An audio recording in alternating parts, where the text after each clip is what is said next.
the thing that gives your life purpose, which is even more important, which is absolutely more important than the social ranking of success. A purpose is the same thing that's available for anybody, which is, where are you and what is the next step in your life to improve your situation? And are you taking it? You know? It looks so good. Yeah, I appreciate that. We rolling?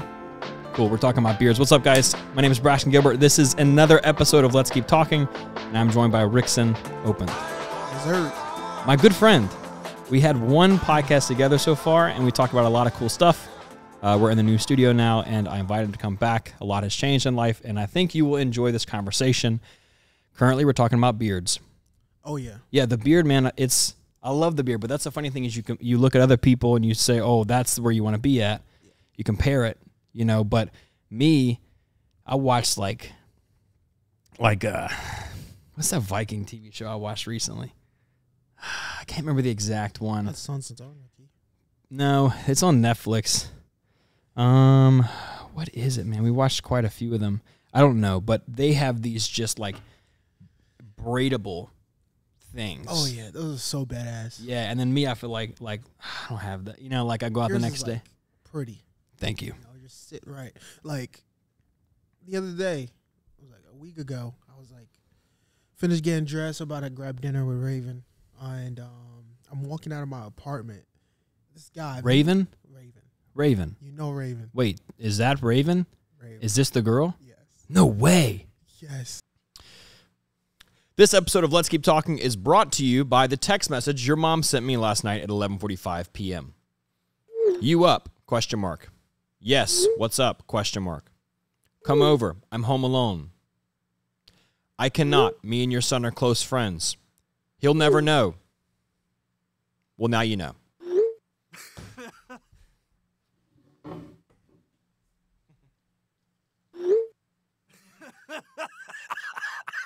But yeah, she's the woman that stole my heart, you know, and I'm so blessed. cool, man. I'm blessed and fortunate for it.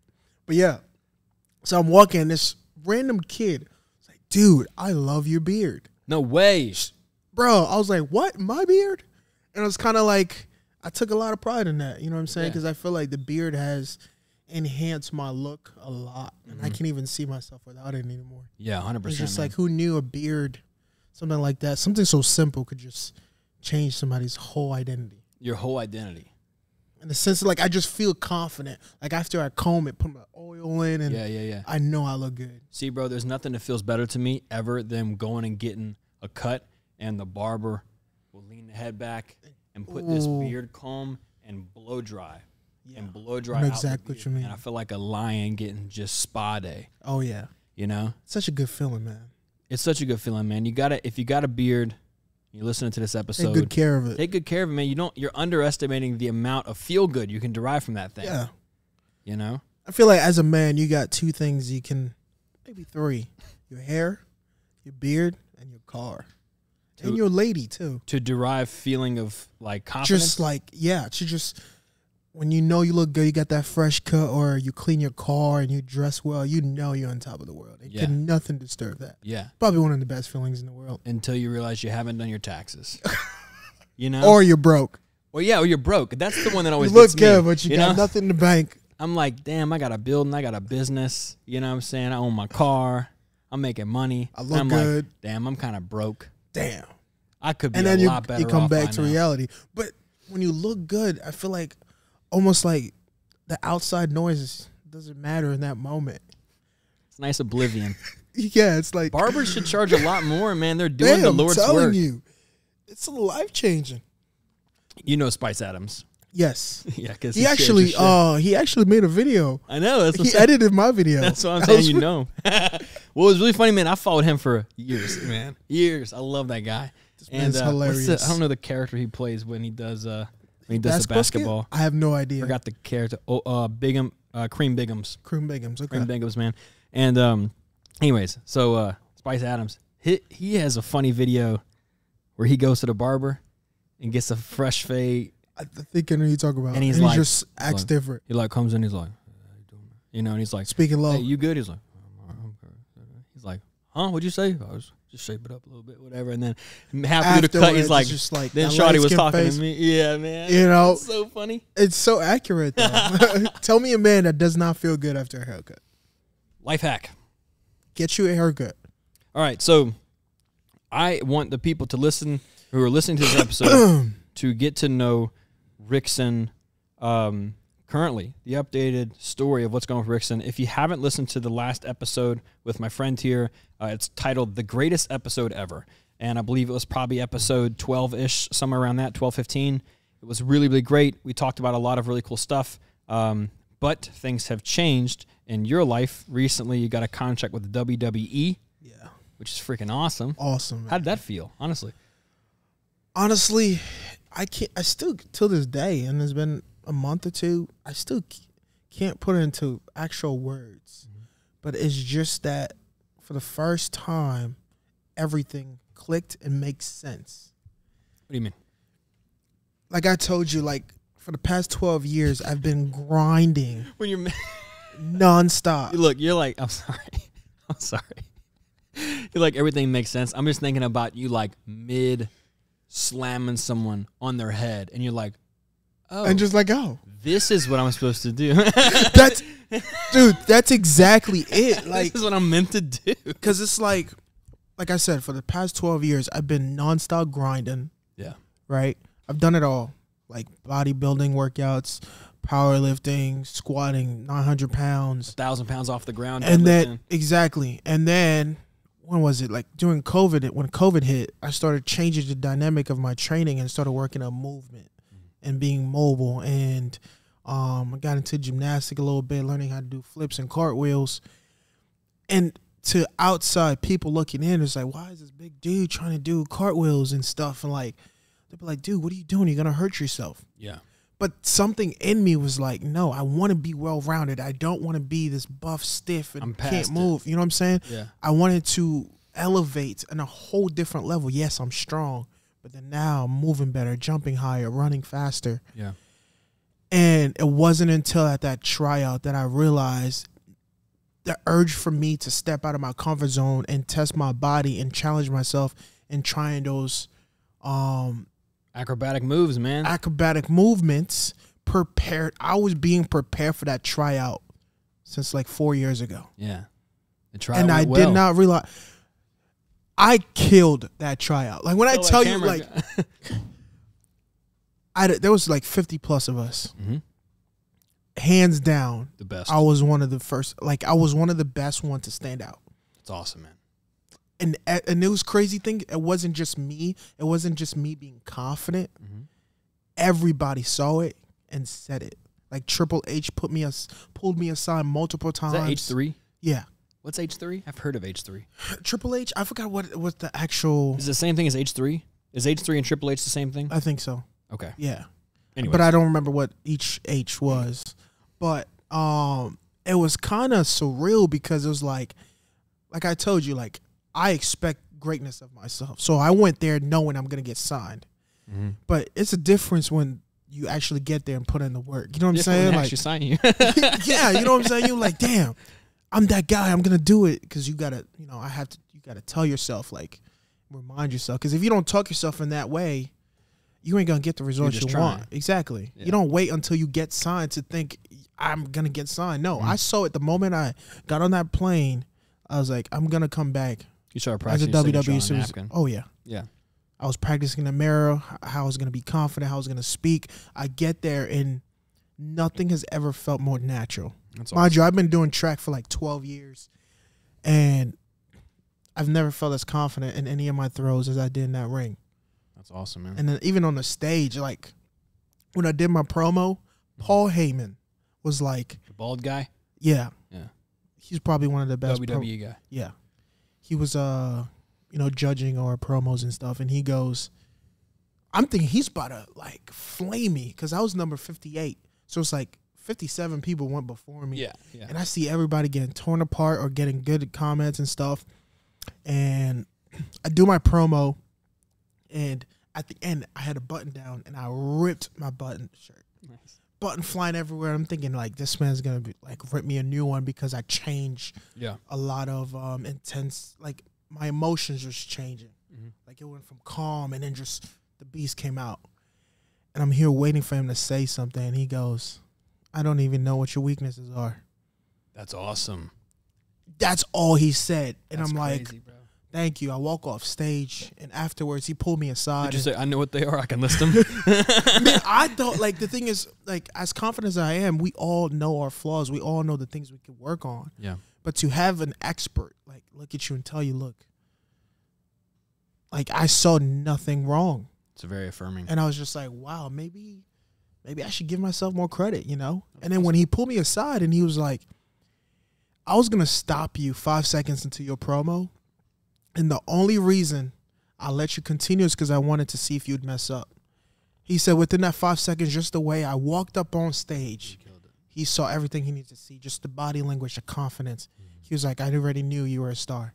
Yeah. And this was day 2.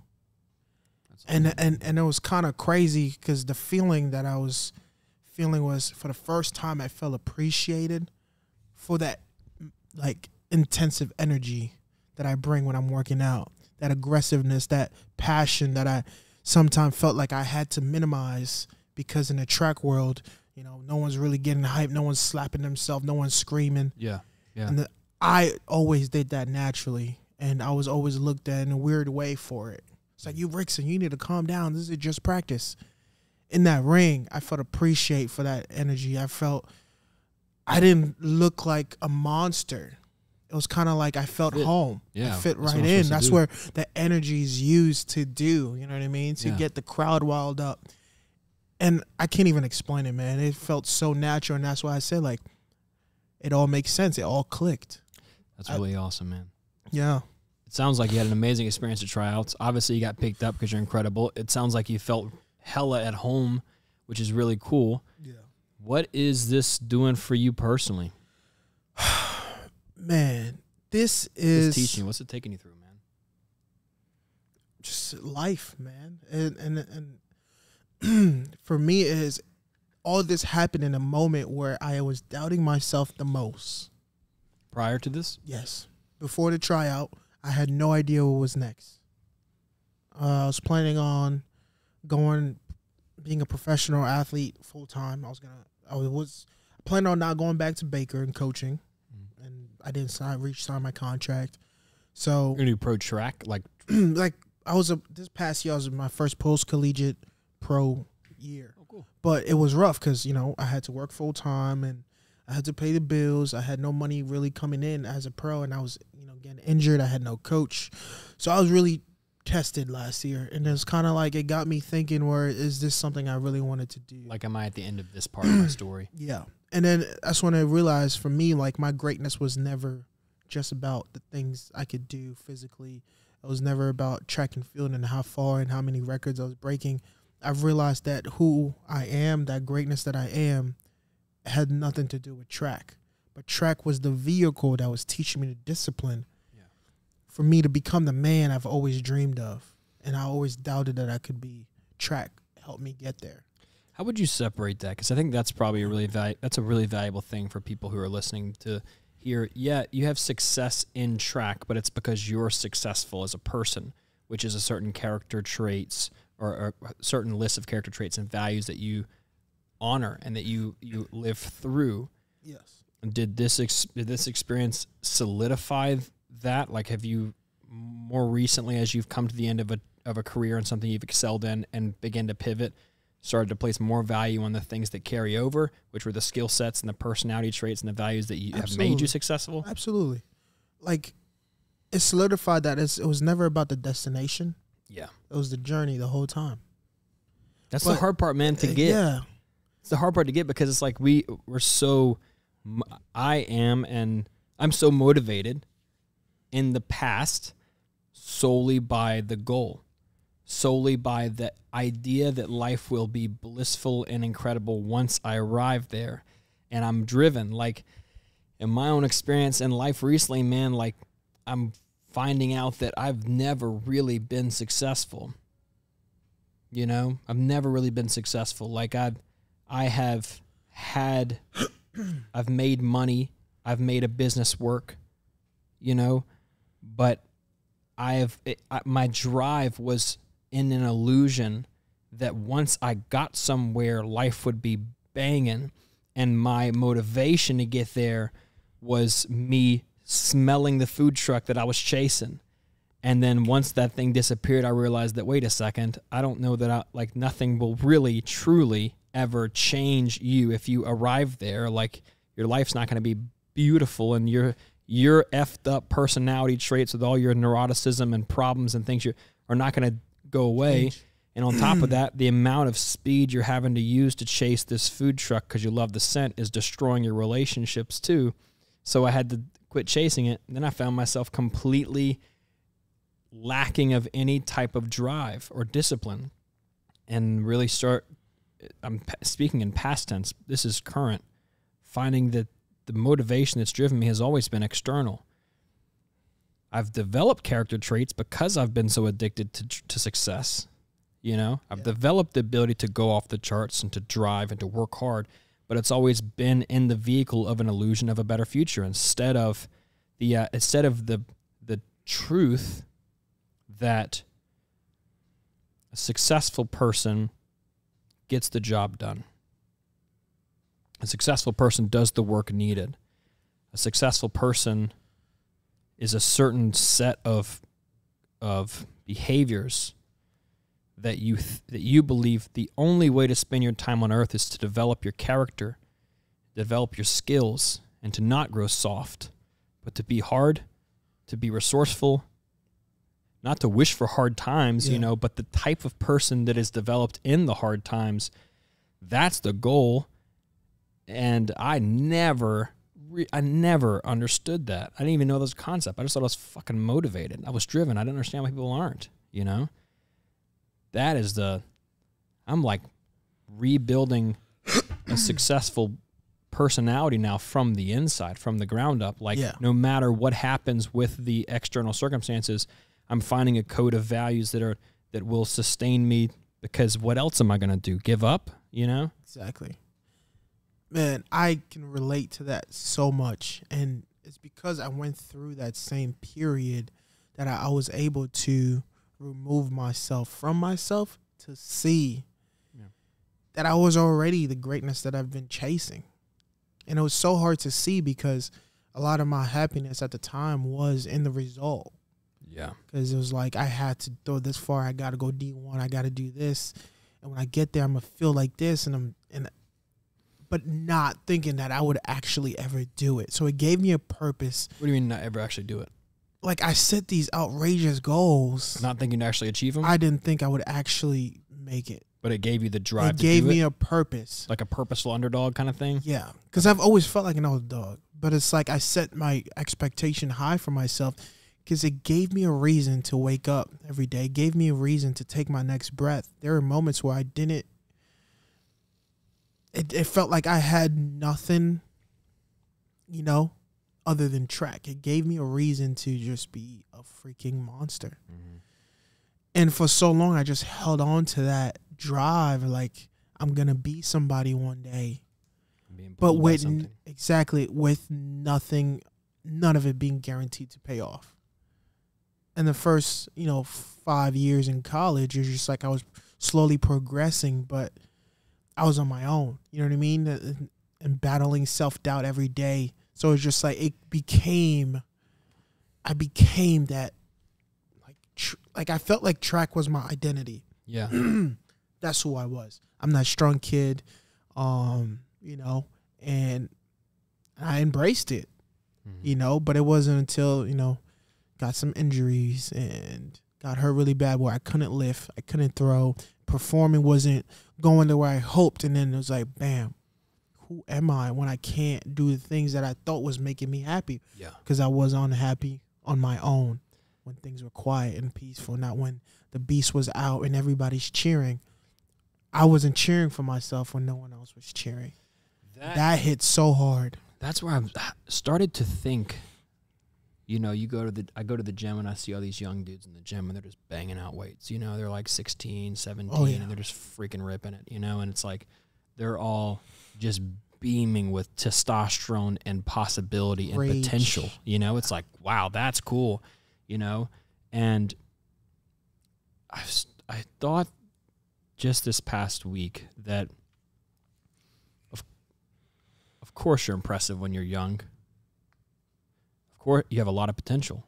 Yeah. And that's cool. Endless. But that's all you are. Potential.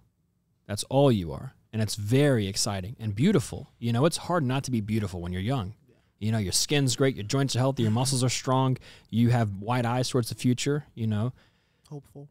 But where does the credit really go to, you know, to the version of Braxton who was young and had yet to face any challenges or failure and found a wave of success and rode it?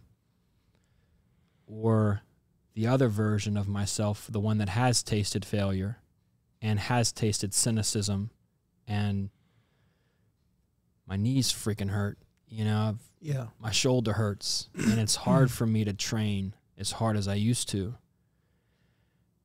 Well, what if that is the reason I become extremely fit? Because now I actually learn what it's like to train.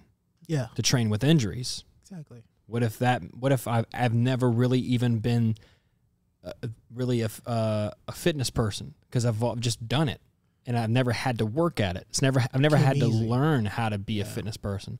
You know, like I've never had to truly like the principles of being in shape is like the idea is that you hurt yourself and then you do everything else you can while it's healing.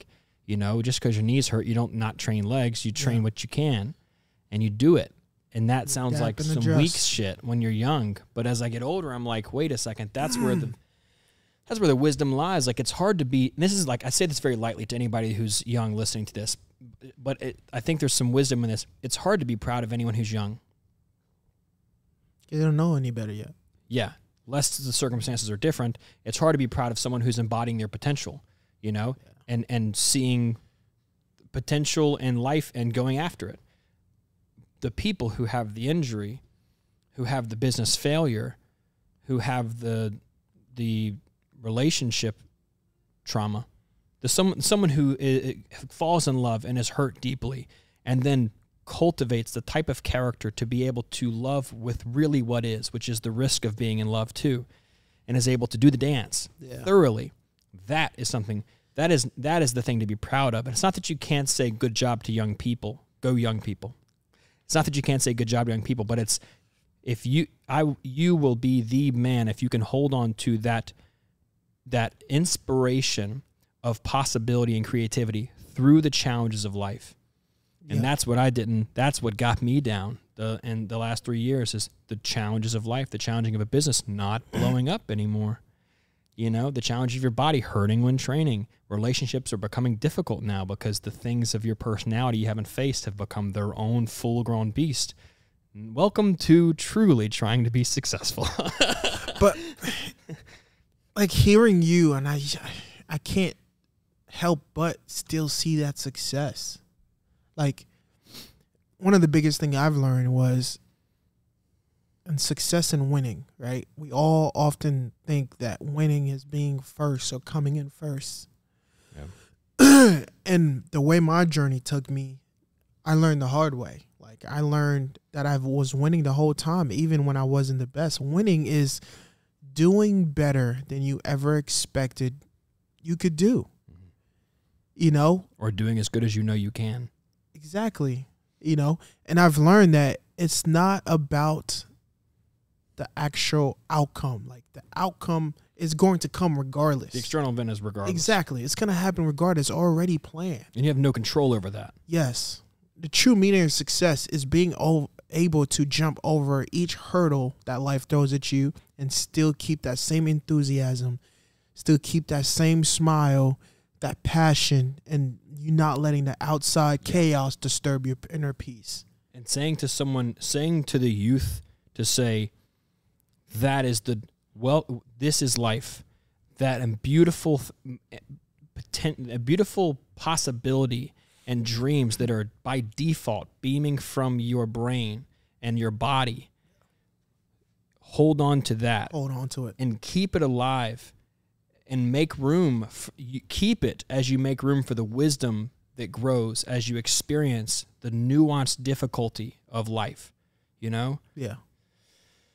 Like for me is, I think all my success to other people, it seemed as like this great, like unreachable thing that I'm doing.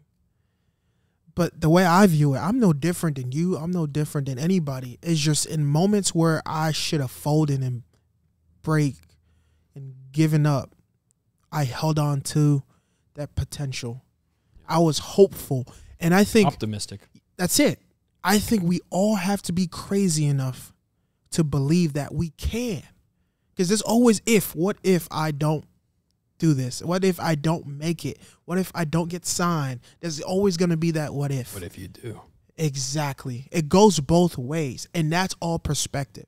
For me is I was that kid that was crazy enough to say, what if I can't? But what if I can? Yeah. And then it became, I will do this. And it didn't matter how long it took. I just said it to me every day. I will be great. Then too, you say something along the lines of like, what else is there to do in life other than say, what if I could? You know, like what else is there to spend your time doing than becoming the kind of person who could? Then to set your sights on something and say that is that's a goal that's respectable, honorable, benefits those involved. And what if I could be the kind of person that could do that? And then you go, well, there's many reasons I couldn't be that kind of person. And you go, great, now I have a purpose every day. Exactly. To fit myself for that kind of goal, you know? If not, you just lay waste as cynicism takes root in your life and you start saying things like, at the end of the day, that's just how it is. Yeah. You know? And shit like that. I think for me too, that's where chasing greatness came from. Chasing greatness started out just words that I was saying to myself when it was just thoughts. I will be great today. And then it became more than that. It became a lifestyle. I strongly live by those words every single day. Yeah. And the biggest thing I learned throughout that journey while chasing greatness is that there is no actual finish line. And like I said, like the success is not the result. That greatness that I've been chasing, I'll never really grasp it because greatness is endless. Because there's always another 24 hours. There's always another set you could do, another rep. Another, like I said, I've been doing track for the last 12 years, and now I'm about to dive into professional wrestling. I've never done that. So now that's a whole other greatness that I'm going to create outside of the greatness that I already am. See, so it's like the potential is endless. The challenge, if you don't mind, I interject a personal experience. The challenge for me was finding a place for greatness once I realized it didn't actually exist outside of myself. Like, once I realized, oh shit, greatness is an illusion. Like the chasing of greatness is an illusion. It doesn't exist. Like the future, it's not something that is going to, like it doesn't. I see what you're trying to say. The success is in fact not in where I'm going.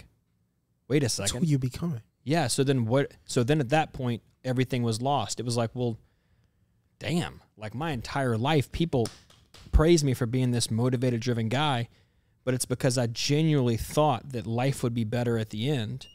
And so then it all goes away. And the difficult period up until recently, in the last month or so, has been with no place to place greatness. There's no inspiration for greatness. I'm not inspired by greatness because greatness, there's no beautiful future that's going to change how I feel, etc. Yeah. But recently, it's like what we're talking about. It's like, yes, maturation, growing up, initially you're inspired by the dreamers and the NBA superstars and all the things you could be. And so then you orient yourself towards that, you know. But it's somewhere along the way, the second lesson comes in, which is it's not what you're aspiring to that makes you great. It's the kind of person you are. And you only learn that when you hit a wall, you know, and then you begin to embody that greatness that you've been chasing after, and you become great. And then wherever you end up, I mean, fuck, you're gonna end up wherever, because if you're great, if you're a fantastic worker, if you like Winston Churchill quote, which that's always a funny thing to say because like Winston Churchill is so famous that people quote him for things he never said. He's just like, if anything inspirational, like probably Winston Churchill said this, do what you can with where you are and what you have and never be satisfied. Yes. That's it. You can't understand. I could not grasp that when it was like, when it was greatness was in the future. Like, I used to get up at 4 o'clock in the morning, drive to the gym to meet clients and think about the sound of a jet. Yeah. Think about one day I'll be waking up and I'll be heading off into a jet to buy some property, millionaire game. I'll be having this, that, and the power, all that kind of stuff. And that would drive me, right? And that I would still be inspired by Winston Churchill's do what you can with where you are and never be satisfied. But it was always like a little bit more elementary understanding of that inspiration. It was always like, do what you can. Do what you can do. Now I understand it's do what you can as in response to the obstacles. Without obstacles, it was just always, hey, get to going, get working, you know? Yeah. Now it's like there are present obstacles. There are challenges that have now manifested themselves as I've grown up and I've gotten older, and the things I've abandoned and not neglected have become wiry and tangled and needing organization. And do what you can to put your life in order. Do what you can with where you are. It's like now I understand that quote in relationship to the difficulty in life. Exactly. You know? Not as a way to overcome it, but to embody it, to work with it. 100%. And the success and the greatness lies in the difficult moments. That's such a hard thing we don't understand that. And as driven as I was, I never understood it until, like I said, I was in my darkest moments where everything was being questioned, and I had to refer back to the foundation of self-love and self-belief.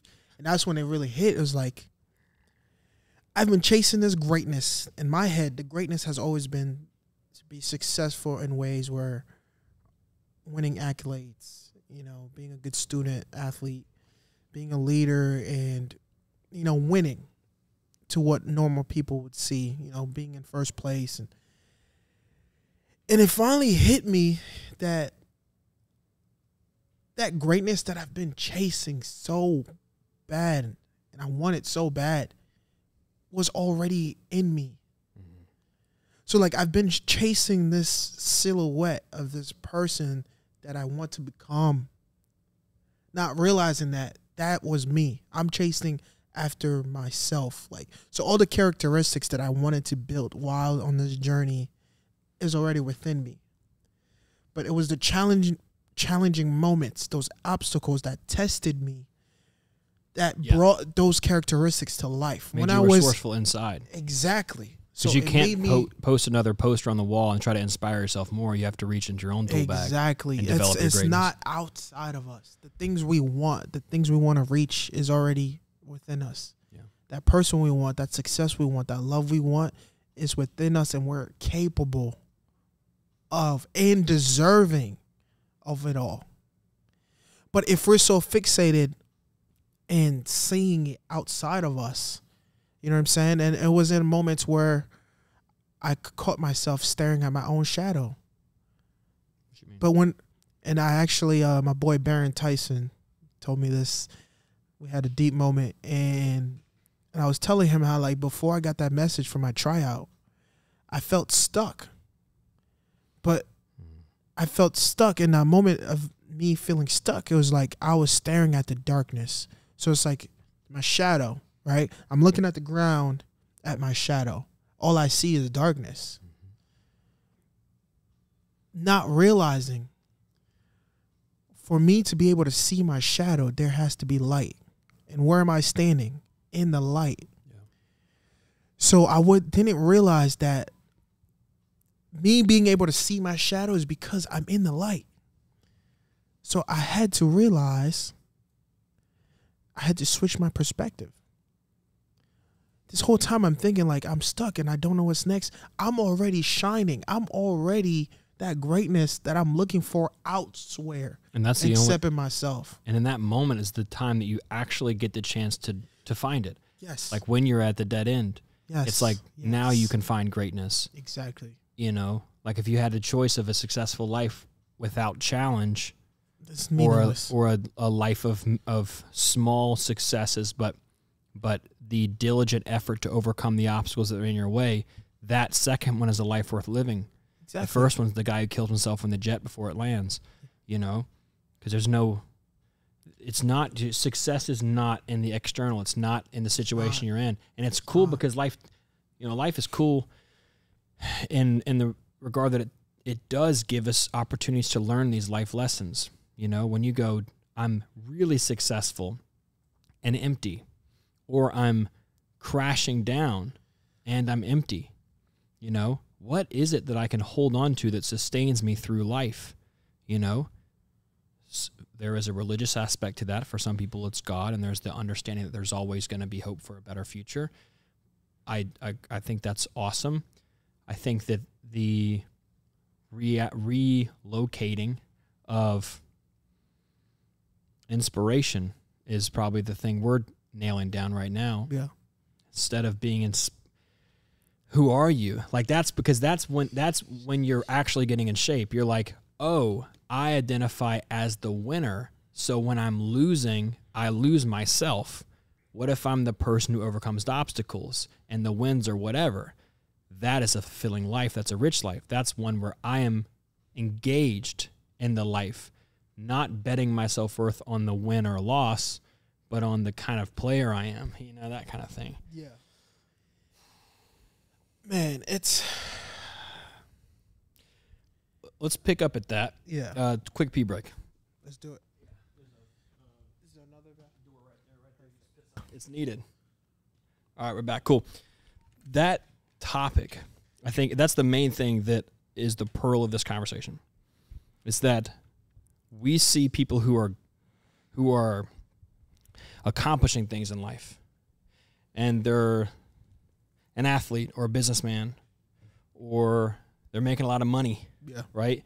And then the first step of developing yourself is to, because you are void of any internal inspiration, to just look at them and go, I want to be like them, you know? Yeah. I want to be like him. And so then you start to model yourself around them. But the thing that people, that's necessary. That's how you do it. That's called inspiration. The thing that then happens after that most people miss is the first obstacle is the blessing. The first time you hit the wall, that's the blessing, because now you actually start to realize who it is you're trying to emulate is the person that's not inside of you. Exactly. The person that's already in you, the greatness aspect of it.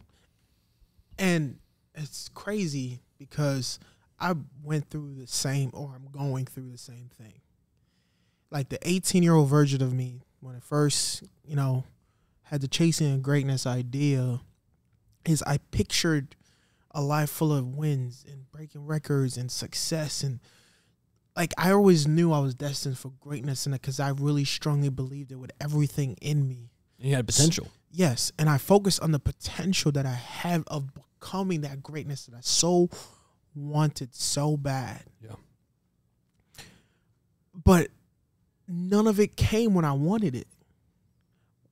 When I wanted it bad, when I wanted to win, when I wanted to throw far, I never got it. Because all you felt was the inspiration. It's all Yes, the motivation. It was like I wanted so bad, and I'm putting in the work. I'm this strong. Why is it not coming? And it wasn't until I stopped fixating on the outcome and started enjoying where I was presently, and the journey became fun. Yeah. I looked forward to struggling. Yeah. I wanted the hard practices. I wanted to nearly pass out. I wanted to. Because I'm alive, man. Exactly. And that was in those moments when I hurt the most is when I felt the most alive. Yeah. Not when I was winning, not when the records. And now to a lot of people, I'm extremely successful. I have 1 million followers on TikTok, 84K on Instagram. And to people like, yo, this man's winning at life. I don't see it that way. My wins is the fact that I was able to overcome all those negative thoughts, all those self-doubt. Those are my biggest wins. And the most important thing is that, like, sure, you can be at whatever level of success that when compared to other people, it puts you at a position higher or lower. But the thing that makes you a success, the thing that gives your life purpose, which is even more important, which is absolutely more important than the social ranking of success, a purpose is the same thing that's available for anybody, which is, where are you and what is the next step in your life to improve your situation? And are you taking it? It doesn't matter if you have 1 million, Doesn't matter if you have $10 million, 3 businesses, 1 business, your first lemonade stand, you never made the team, or you're a pro. You will die slowly, and it will be painful if you are not at every day engaged with the challenge that is your individual personal experience at life. Yeah. Like I think for me, most of my success came when I stopped chasing the greatness and like becoming the greatness every day. Like I became practicing greatness. Exactly. I became what I wanted before actually achieving it. It's like the human sickness, man. It's like, it's insane to... Like, are you trying to be a world-renowned actor, or are you trying to be a better actor? You know? Like, what's your reasoning? It's all perspective. I think one's a gamble. Like, one, you have a very low likelihood that you will feel emotionally sustained in.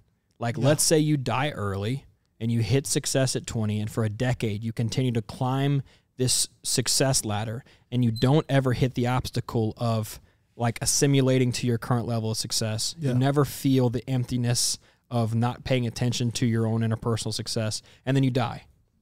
There you go. You had a good one, right? Your oblivion was beautiful. Your ignorance was bliss. The other idea is that you don't have a short-lived, fast-blowing, successful career, and you have to spend your entire life with yourself through whatever ups and downs, right? So that route is to say, what if the best way you could spend your time in life is to become better at whatever you decide to do all the time? Become a better actor. You couldn't have said it any better. Thanks. I practice in the shower. And the crazy thing is, that's exactly what chasing greatness is all about. Like, my definition of chasing greatness is becoming the best version of yourself. And it becomes closer. It stops being 20 years away. Exactly. It goes, I'm chasing greatness today. Now. It's just, I'm just trying to, the guy I could imagine myself, is it right here. If you're watching this episode of the podcast, listening here, this is the 30 seconds you came to listen to. The point is, you're saying I'm chasing greatness. I could imagine who I could be tomorrow. I could imagine that. And I'm chasing that with everything in me. That's it. To be that greatness right now. Yeah. I'm like, and it's crazy because it's like we're chasing it for the future, but we have to be that greatness right now. There's so much strength in that. There's so many hair splits in that. From a personal experience in the last 2 years or 2.5 years or so, losing motivation to be successful and wondering why. And the whole time, that is the truth, that you get applauded by people based on external factors, you know, how much weight you've lost, how much money you've made, how many followers you have.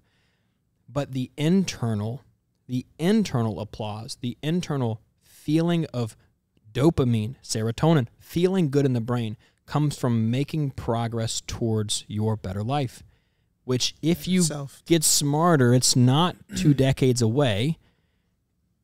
It's a lot closer. Like, I wonder how at the end of this week I could be a little bit better off than I started the week like. And that's not some like weak shit. It's not an excuse for failure. Like, well, everyone can't be successful, so you just might as well try to be the best you can today. No, it's like, the point is, the most successful most people you can see that go, wow, that guy is crushing it. It's not an external thing. Inside him exists this relentless passion to say, I will cross the T's off every day, no matter what. And that's the guy who went through rehab. That's the guy who went through injury, through loss, and every day said, I will be the best I can be. That's the only thing I can control. There's nothing else I can control. And you're just happening to see the movie. That's it. And for those of you that's listening today or watching this, take my word for it, okay? To a lot of you, I'm extremely successful. I've gone viral multiple times. And I can honestly tell you, I was my happiest when none of that was happening. Like, when I reached those things that I've so wanted so bad and I dreamed on for so long, thinking that when I do achieve it, when I do get there, you're worse off. Nothing else is going to matter. I'm going to be extremely happy, and I'm going to be this moment that I thought that happiness, that dopamine would last forever. It lasts 5 seconds. Because that dopamine you feel the dopamine as you're progressing towards a goal, and that happens when you imagine a goal. I imagine a better life, so I feel dopamine. And you think that once you get there, that feeling is represented, or it's indicative of the way you'll feel. Like, oh, I'll feel like this when I get there. No, you're just thinking of a better life, and that's what it feels to think like a better life. Yeah. It always feels like that when you think of a better life you could have. But once you get there, like some guys say, winning the Super Bowl the next day after is the worst day of their life because they lost their life. The entire purpose is gone, you know? And like now I can't help but ask this question, like, when we set goals and dreams, do we actually plan on reaching them, or is it just something that we tell ourselves to give us a reason to work towards something? Or it gives you that, or you're just addicted to the feeling of setting a goal. Yeah. You know, like do you actually intend to work on it? Like, you just love starting a new diet. That's what I'm saying. It just feels so good. Like now that I'm thinking of it, like some of the goals that I set, I never actually thought that I could do it, but I did it and worked towards it anyways. And then when I did, I'm like, whoa, I didn't think I could actually do this. Then it's like every goal that I set and I achieve, it's a surprise to myself. It's almost like I'm shocked. Yeah. That I was strong enough to pursue something as big and be like, I can do this. I will do this. But then when I do it, it's like, I thought this would feel different. I thought, it would be more. Yeah. But it's never more, because we're that. What we desire, we already obtain it. Mm-hmm. So when we get it, it's not a surprise to ourselves, because we already have it. Yeah. But we had to go through those obstacles for it to come in the light and for us to be able to shift our perspective and notice our potential, notice our current worth, and it's crazy how life has a way of bringing you to that light. Because it's pretty fixed. I mean, life is a thing that exists that you're interacting with, and it has a certain like mathematical code that is like your brain interfaces with the world based on certain chemicals, and you really can't jump outside of that circuitry, so like you're not, if you're unhappy and you're thinking, oh, once I get here I'll feel really good, you feel good when you think of it. That's the problem, is you're like, oh, that'd be great, I get a different woman, I get a new job, I get a new car, I feel great. But all you're feeling is the feeling that accompanies the dreaming of a better future. That's all you're feeling. You're not feeling a better future. Exactly. And that's like if you can figure that out and realize that there's instead of dopamine in the chasing of goals, there's serotonin that exists in the presence of a better life, right? So, not a tangent because we don't have a lot of time. Yeah. But in short, listening to this episode, I thoroughly want to make sure that this point is driven home, that it is your success is in who you are every single day. Yes. Today, if you can, write down a piece of paper. What does success look like to me? And see if what your mind musters up is external things. See how sick you are. See how sick you are. If you write down what's success to me, and then you write down figures, numbers, weight, etc., listen back again and see if you can begin to ask of your mind, what would success look like in things that only I can control? And I think you'll find a lot more success and a lot more happiness in life. Absolutely. Mr. Rickseen, I hate to cut our time.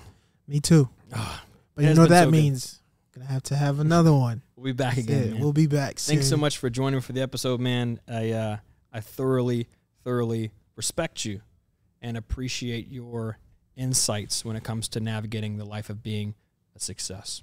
Thanks, man. Like I always say, it's a pleasure to be here with you as well. And I'm just fortunate that I was able to overcome my obstacles, and now I'm able to just pass on the baton. And like I always say, I'm no different than any of you out there, all my young athletes, all my young individuals who are trying to find their reasoning and their purpose. I just wish you guys nothing but blessings and strength to continue to believe and hold on to the hope and the potential that you do have. You may not see that path as clearly as you hoped right now, but I promise you, as long as you wake up every day and you desire those things that you want and you don't doubt yourself, it'll take time, but you let your faith be bigger than your fear, and I promise you, before you know it, you'll be exactly who you wish to be. And then from there, you'll know exactly where you're meant to be. And then the grind will never stop. There's always going to be a better version of yourself that you can obtain. That's when the true happiness comes when you realize, yes, I am great, but I can continue to be greater. And you pass that on to someone else that may need it. And there you go. And that's what chasing greatness is about, spreading it. Always know that the best is yet to come, always. So you keep being great out there. I love y'all. And much love. Stay blessed. Rickseen Opont, everyone. Peace. Man. Love you, man.